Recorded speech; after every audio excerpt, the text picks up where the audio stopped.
When people think of the fall of Rome, they usually imagine barbarian hordes storming the gates, legions scattering, or emperors poisoned in marble palaces. But empires rarely collapse from the outside first. They rot from within. And one of the most corrosive forces has always been money. Rome didn't fall only because of invasions or corruption, it fell because its money fell apart. For centuries, the backbone of Rome's economy was the silver denarius. First minted around 211 BC, it was nearly pure silver entrusted throughout the empire and beyond.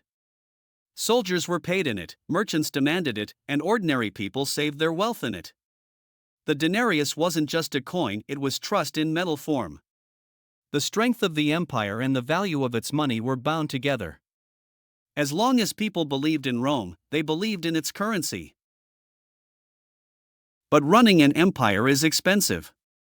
Armies, roads, aqueducts, wars all demanded constant funding. Over time, expenses grew faster than revenues. Rome's borders stretched thin, and defending them drained its treasury. So emperors turned to an old and dangerous trick: debasement. Instead of taxing citizens more, which was never popular, they simply reduced the silver content of the coins. At first, it seemed harmless. But as the metal content dropped, the illusion couldn't hold. Under Augustus, the denarius was about 95% silver. By the time of Caracalla, it had fallen to 50%. Under Gallienus, it contained less than 5%. What had once been solid silver was now a bronze disc with a thin silver wash. People could see and feel the difference. And when trust vanished, inflation surged. Prices skyrocketed. What once cost a single denarius now cost dozens. Soldiers demanded higher pay. Merchants refused debased coins and turned to bartering or gold instead. Local economies reverted to trade because money no longer meant value. The more emperors tried to fix it by minting more coins, the worse it got. Rome entered a vicious cycle, one that has repeated countless times throughout history. By the mid-3rd century, the empire was in full-blown crisis. Civil wars, plagues, invasions, but beneath it all lay a broken financial system. Taxes were collected in worthless money, farmers abandoned their land, and trade collapsed. The government tried desperate measures, price controls, forced labor, confiscations, but nothing worked, because the problem was the money itself. Emperor Diocletian tried to stop the bleeding in 301 AD by issuing the edict on maximum prices, fixing the cost of over 1,000 goods and services.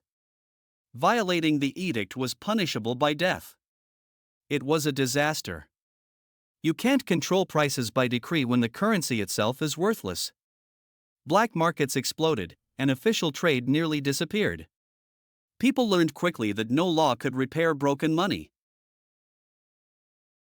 Eventually, Rome abandoned the denarius altogether. Emperor Constantine introduced the solidus, a gold coin of consistent purity. It stabilized the Eastern Empire for centuries, but by then, the West was too weak to recover. The collapse of the denarius had already gutted Rome's economy. Armies couldn't be paid, trade networks disintegrated, and trust, the true foundation of civilization, was gone. And that's the real lesson: when money dies, empires die. Rome thought it could cheat reality by minting coins that looked the same but contained less value. Modern governments think the same, that they can print, borrow, or manipulate their way out of trouble.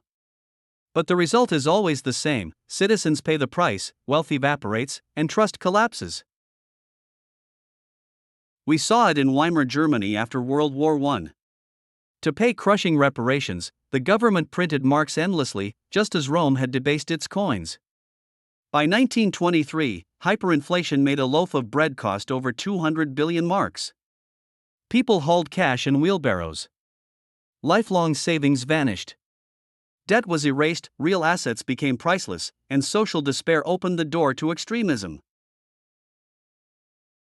Zimbabwe followed the same path in the 2000s. As production fell and debt rose, the government turned to the printing press. By 2008, inflation had reached 89.7 sextillion%. Prices doubled daily.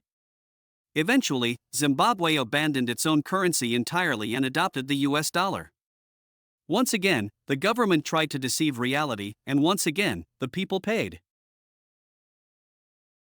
But you don't need hyperinflation to see the pattern. Even in modern developed economies, the Roman model persists. In 1971, US President Richard Nixon ended the dollar's link to gold, cutting the last anchor between money and real value. From that moment, the dollar became fiat based only on trust in government. And like Rome, the temptation to overspend became irresistible. Since then, debt has exploded, money supply has multiplied, and inflation, though slower, has steadily eroded purchasing power. A dollar from 1971 now buys less than 1/6 of what it once did. The coins look the same. The bills look the same. But their value has been hollowed out. Governments hide inflation behind talk of growth, tell citizens higher wages mean prosperity, and claim booming stock markets prove wealth even though most people own none of it. It's the same illusion, updated for the digital age. What makes today's situation more dangerous is scale. Rome's collapse was imperial. Weimar's was national. Zimbabwe's was local.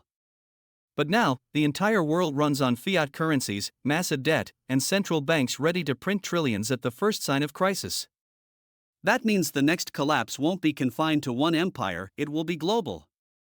And as always, it won't be the elites who suffer, but the millions who depend on fragile currencies for their savings, wages, and pensions. So what can we, as individuals, learn from Rome's money crisis?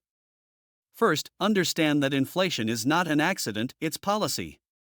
The quietest tax in history, destroying value little by little. Second, realize that real wealth isn't paper or digits on a screen. It's found in things that hold value when money doesn't: land, skills, productive businesses, and resources. Third, never assume stability is permanent.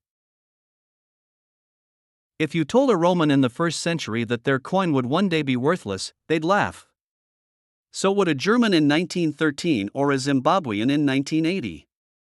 Yet every time, the story ended the same way.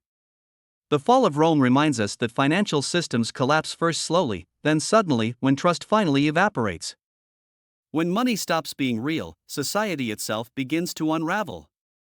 Contracts break, trade falters, armies dissolve, and governments lose legitimacy. The barbarians at the gates may finish the job, but the true killer is always inside the treasury.